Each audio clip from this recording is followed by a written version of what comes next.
Quem é você, Jack Frost? Qual o seu cerne? Meu cerne? Seu homem na lua escolheu você para ser guardião. Tem que ter alguma coisa muito especial em você. Eu acho que todo mundo não, né? Mas uma boa parte das pessoas que nasceram nos anos 2000 tiveram contato, assistiram, viram trechos, ouviram falar de um filme chamado A Origem dos Guardiões.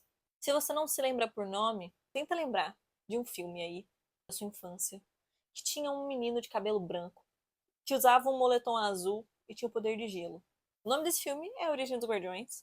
Não lembro a data de lançamento dele, realmente não lembro. Mas ele vai trazer pra gente alguns seres, na verdade algumas lendas, né? Eu acho que a gente pode chamar de lenda, né? Que a gente acreditava quando era criança. Então tem o Papai Noel, tem o Coelho da Páscoa, tem a Fada do Dente, tem o Sandman e tem o Bicho-Papão. Vamos por partes. Quem é o Jack Frost? O Jack Frost, ele é um menino que acorda de repente e descobre que ele tem poder de gelo, que ele foi escolhido pela Lua. Ele vai passar o filme inteiro se perguntando por que ele foi escolhido pela Lua. Porque a Lua escolheu ele. Ele não se lembra de quem ele era antes de ser escolhido. E ele era alguém antes de ser escolhido. Todos eram. Todos os guardiões já foram uma pessoa normal antes de ser um guardião. O Jack Frost e o Sandman são dois seres que a gente não é muito familiarizado. A galera da América Latina não é muito familiarizada. Até porque aqui não neva. O Jack Frost, ele vem de uma lenda nórdica, acredito eu, de uma criatura que é responsável por nevasca, por neve, por congelar a janela, congelar um monte de coisa, atrapalhar a vida das pessoas. Um ser bem travesso. E o Sandman é uma criatura mágica que visita as crianças à noite e coloca uma areia nos olhos das crianças para induzir o sono. Isso também não tem no Brasil. Se tem, eu nunca ouvi falar. Eu passei minha infância inteira sem ouvir falar desse bicho. E no filme ele vai ser um guardião que é responsável pelos sonhos das crianças, usando essa areia. O Papai Noel é o Papai Noel, então ele mora no Polo Norte, faz brinquedo para as crianças. A Fada do Dente recolhe os dentes e deixa um dinheirinho. Coelho da Páscoa, ovos de Páscoa e caça aos ovos. E o bicho-papão, ou o breu, mora embaixo da cama. E no filme ele é responsável por pesadelos, então ele traz pesadelos. Ele manipula uma areia mágica também, assim como o Sandman, só que ele traz pesadelos. Enquanto o Sandman faz sonhos, ele faz pesadelos. Agora, uma interpretação minha, tá? Uma teoria que eu criei. O Breu surge na Idade das Trevas com a intenção de proteger as crianças também. Não sei se vocês já ouviram falar de contos antigos, de contos originais que tem uma história muito alternativa, muito sombria. Por exemplo, o conto da Chapeuzinho Vermelho. No conto original, a Chapeuzinho Vermelho morre. Não tem nenhum lenhador para salvar ela. Ela desobedece a mãe, fala com estranhos lá na floresta e morre. É isso que acontece no conto original. Era assim que funcionava proteger os filhos naquela época. Você falava, filho, se você for lá na floresta, vai ter um lobo que vai comer você e já era. Por arrastar pra cima. Então eu acredito que o Breu tenha surgido com essa função, proteger. Com medo? Sim, a proteger. O Homem na Lua vê que não tá dando muito certo, fala, vamos ter que estar escolhendo outras galeras aí de outras formas para proteger essas crianças, proteger a infância delas. Cria os Guardiões. O Breu é esquecido, fica escondido embaixo da cama, e os Guardiões, que são os top das galáxias lá, que, entendeu? Séculos depois, o Breu começa a ganhar força novamente. E a Lua escolhe mais um guardião, o Jack Frost. Diante disso, o Jack mais uma vez se questiona. Ai, mas por que eu? Por que eu tenho que ser o guardião? Antes de eu trazer a reflexão, vou deixar claro. Esse filme não é um filme cristão. Não foi um filme criado para o público cristão. Ele não foi criado com a intenção de ter uma interpretação que eu vou dar agora. Não, esse não foi o intuito dele. É uma interpretação minha particular que eu vi depois de adulta e falei, caramba, uau, dá pra meditar vendo um desenho infantil. Vamos começar pela Lua. A Lua, ou o Homem na Lua, é Deus, certo? Deus escolhe pessoas e dá dons para essas pessoas. Então, todos foram escolhidos pela Lua, todos têm uma missão. Todos nós somos escolhidos. Todos nós temos uma missão. Todos nós temos uma vocação, a santidade. Ok? Agora uma comparação com o Breu. O Breu é um cara que foi escolhido pela Lua também. O Breu tinha uma função boa. O jeitinho, né? Esquisito lá. Mas ele tinha uma função boa. Mas ele se revolta. Porque ele não é tão forte mais. Tem outros guardiões, então ele não é mais poderoso. Ele não é tão poderoso assim. Então ele se revolta contra a Lua. Te lembra alguém? Deus criou todas as coisas e criou os anjos. Dentre os anjos tinha um anjo que falou: pois eu quero ser tão forte quanto Deus. E se revolta. Você sabe do que eu tô falando, né, galera? Isso aí é básico. Básico. Não preciso nem citar nomes.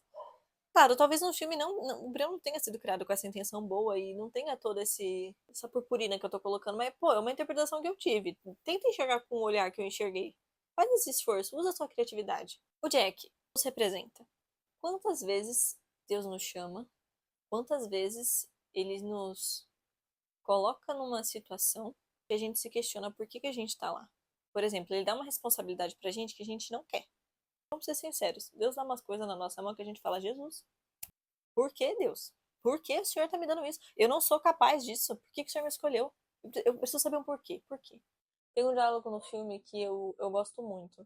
O Jack fica realmente muito atordoado que ele foi escolhido, ele fica muito confuso, ele fica muito angustiado, porque ele não se acha bom pra ser um guardião.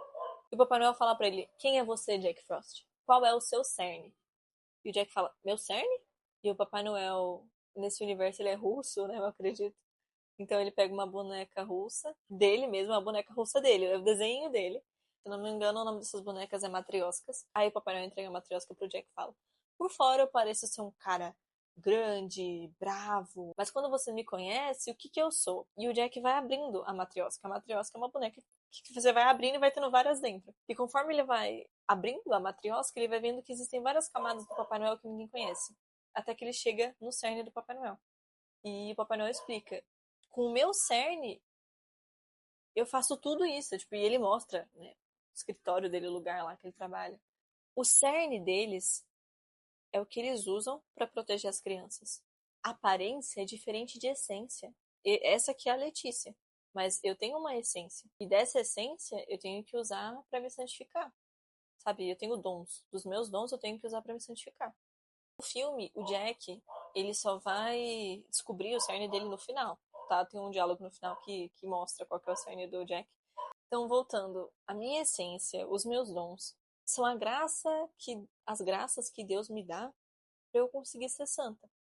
E também é o que você tem que usar para ser santo. É o que você precisa usar para buscar a santidade. Lembrando que, assim como no filme eles usam isso para as crianças, a gente tem que usar isso para os outros. E dom, gente, não é necessariamente uma coisa extraordinária. Às vezes a gente acha que uma coisa é extraordinária, mas não é tão extraordinária assim. Por exemplo, acolher. Cara, as pessoas que têm o dom de acolher o próximo são, assim, muito admiráveis. Às vezes elas falam uma palavra e você fica assim: uou. E pra ele é tipo: ué, gente, eu só falei uma frase que veio do meu coração aqui. E a gente tá tipo: catapimbas, eu nunca teria pensado em falar isso. Coisas que pra nós são muito simples, pro outro é extraordinário e vice-versa. E muitas vezes a gente não vai entender por que esse dom específico é nosso. E por que Deus quer que nós façamos tal coisa. E assim como o Jack, muitas vezes a gente só vai entender muito tempo depois ou no final da vida. Você vai estar, tipo assim, com um pé no sabonete e outro pé no caixão, aí você vai catar pimbas. Era pela conversão daquela pessoa que Deus me deu aquele dom. E não é fácil a gente pensar dessa forma, não é fácil a gente aceitar. Eu sei que não é fácil a gente aceitar. Pô, quantas vezes eu falei: Deus, eu queria tanto fazer outra coisa, né?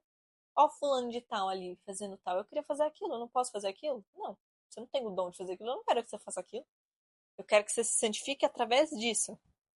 Claro, Deus não fala pra mim dessa forma. Simplesmente eu vou enxergando, né? E, velho, o que a gente vai fazer? Vai ficar reclamando com Deus? Não vou negar, às vezes eu reclamo. Mas não dá pra gente ficar reclamando, fazendo birra e ai, não quero, porque não era o que eu queria. Não, é. Quando tem muita chamada aí, cara. Cara, muitas vezes a gente realmente não vai saber o porquê. Não vai ter noção do porquê. É confiar. É confiar que vai dar certo. É confiar que você vai ser santo dessa forma. Deus sabe o que ele tá fazendo. Para pessoas que me conhecem, sabem o quanto que eu ramelo nessa questão. Tem dias que eu choro no Santíssimo e falo: Deus, eu só queria aquilo, por que eu não posso ter aquilo? Eu só queria ter aquele dom, fazer aquela coisa, mas não é o que Deus quer e é isso, cara. Então a gente tem que confiar e contemplar o nosso chamado. Foi. Então, a maior dica que eu posso dar para você é: continua rezando. Não perca a sua esperança, não perca a sua fé. E se você ainda não sabe qual que é o seu dom, não sabe onde Deus te quer, reza em cima disso também. E vai firme. Fiquem com Deus e com Nossa Senhora. Falou, valeu!